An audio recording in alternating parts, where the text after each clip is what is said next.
Well, hey guys, it's been a little bit. Been some comments asking about updates. If you'd see another Accord.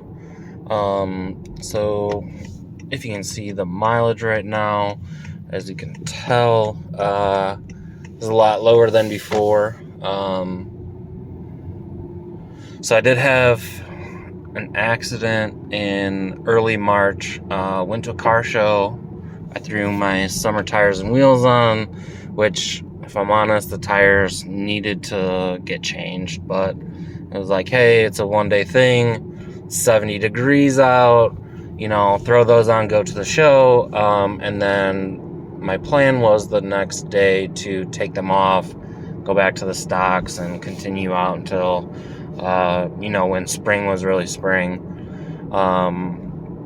Unfortunately, later that night, we had a big storm come through, which you may have seen in the comments, me mentioning it.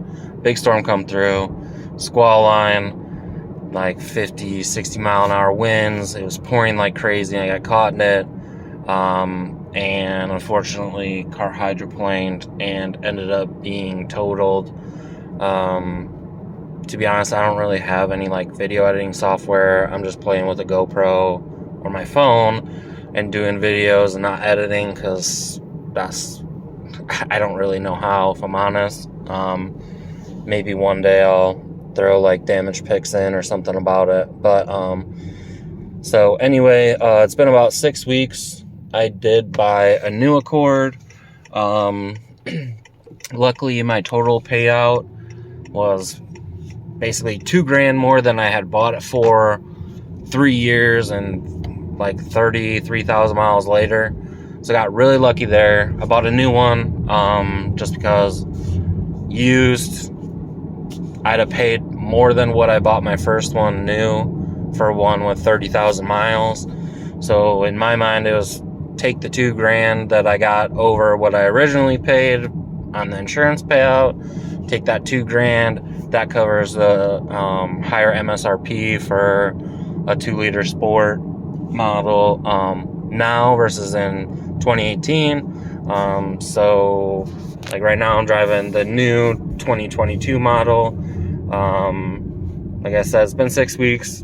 I don't really drive a lot. I really only have to commute a couple days a week. Half my week is working from home. So I'm at 1,300 miles. Right now, it's fully stock. However, it has a stage 2 K-tuner bass tune on it. The white car, this one's blue, Still Night Pearl. So V2 is blue. The white car, I was able to get the stage 2 turbo, the inlet, the flex fuel kit, the upper motor mount, my front strut bar, all that stuff was able to come off. The Flex Z TN coils I had on it, there was suspension damage. That wasn't worth doing it. When I pulled the parts out, in the Copart lot or the salvage yard, to be honest, it was on a hill, it was sketchy. I wasn't willing to get under the car, so lower Hotsport mount, left that. The Purell front mount intercooler that I had on it, that had some damage on it. Wasn't worth the time to pull it out, not knowing if it was really cracked, if it would seal. Charge pipe kit, the Purell charge pipe kit, the elbow that's on the driver's side, that was, I wouldn't say severely damaged, but it obviously had a crack. The powder coat that was on it was cracked. I assumed that also meant that single piece probably had a stress crack in aluminum, would have caused a boost leak in the future. Again, another one of those things, hey, it's on a hill, just bring a jack, not getting under it. I'm not sure if on YouTube, if you guys ever saw the outside of the car, but I did have some 19s on it. Looks pretty good. One of the rims was severely damaged. Had a crack in it. Definitely wouldn't seal. The lip/barrel area had probably about like a 1-inch notch out of it. So I've got 3 of the rims. Might buy an extra, get the other 3 finished because there's some rash on them. Maybe one more is bent, not entirely sure. But at this point in time, like as of today, I do have pretty much all of the parts. I got a new intercooler, I got a new charge pipe kit, I have a new set of coils.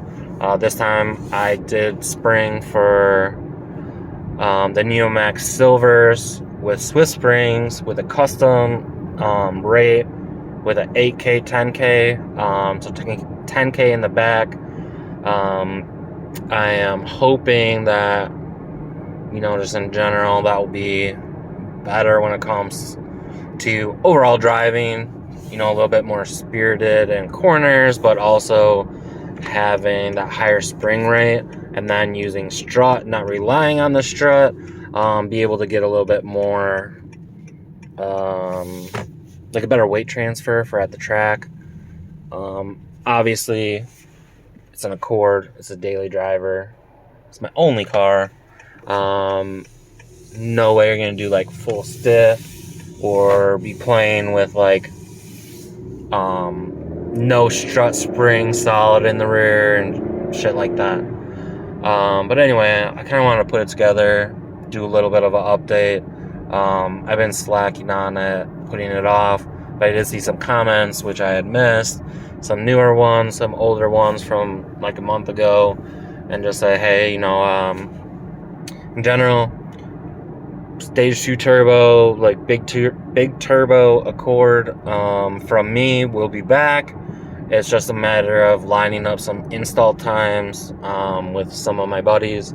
The first time I did it all by myself, and it was kind of stressful, and this time around, now that I basically really know what I want to do, I have some of the coolant lines cut, everything like that.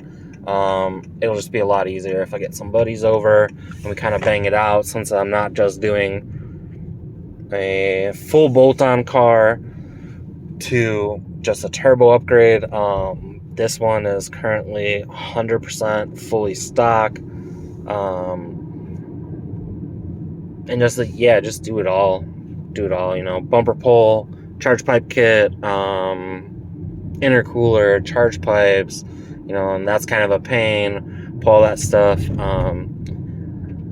I'm not sure I'll commit to it 100% fully at the moment, but I would like to try and film a little bit of it, just to give you guys some tips that I found, or things I didn't see in other install videos regarding it.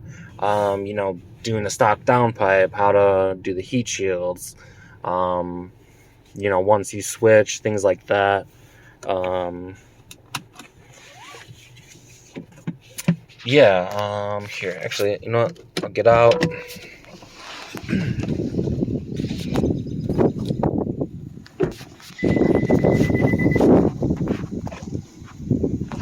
Yep, so new one's blue. Sorry, it's dark.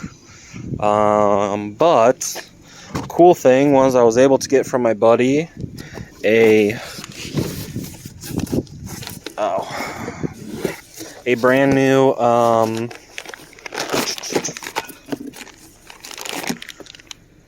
RV6 catless downpipe, which is what I had on stock turbo. However, it was a generation 1, which meant that it did not have an O2 bung for a Type R style turbo, so I switched to a PLM. I know for a lot of people that's like, no, it's garbage, it's a copycat. So I was able to get that.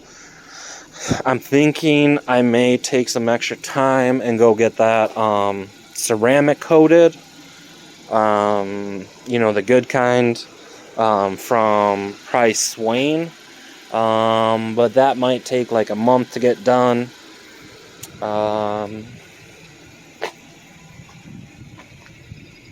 Yeah, I'm trying to think of anything else No, that's pretty much it. I can't really think. Oh.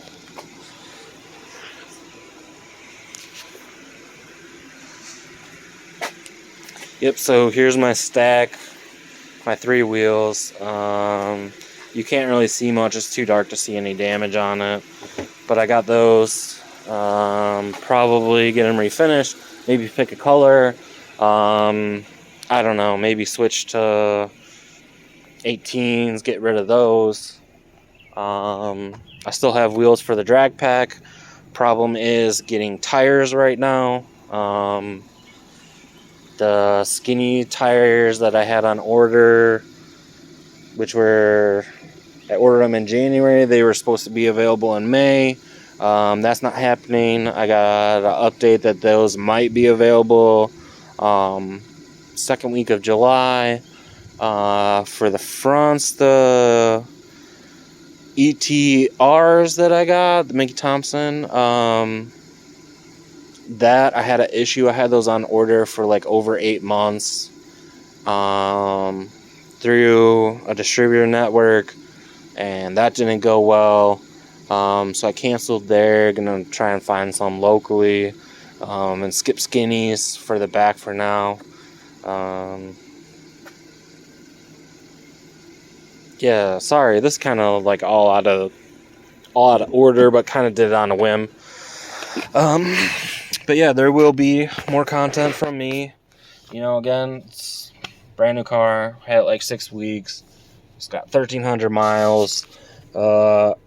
Everything's ready to go, pretty much. Just plan times, get it tuned, and maybe do some more videos of the tuning process. When it comes to remote tuning, you hear people talk about it, but I don't remember ever seeing someone explain how it goes. So I might do that, make some more content for you guys that have been watching. I really appreciate it. It's been really cool to see people saying, hey, come back, love what you're doing, all that stuff. I think that's really great, since I'm not really YouTube pro with the stuff you see from other people in car content. And yeah, I think that's gonna cover it. You guys will hear from me soon. All right.